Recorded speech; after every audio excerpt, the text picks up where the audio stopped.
हे बघा फास्ट गॅसवरती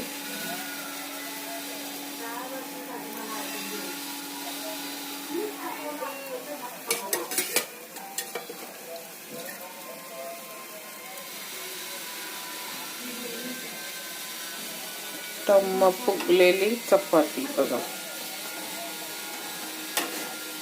मस्त तेल लावून घ्यायचं.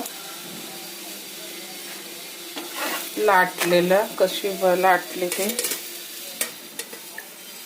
डिलीट झालं. असं तेल लावून घ्यायचं.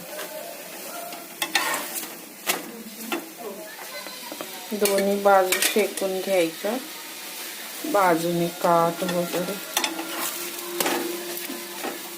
काट शेकत नाही ना आपण. मस्त अशी खायला तयार झाली चपाती गरम गरम.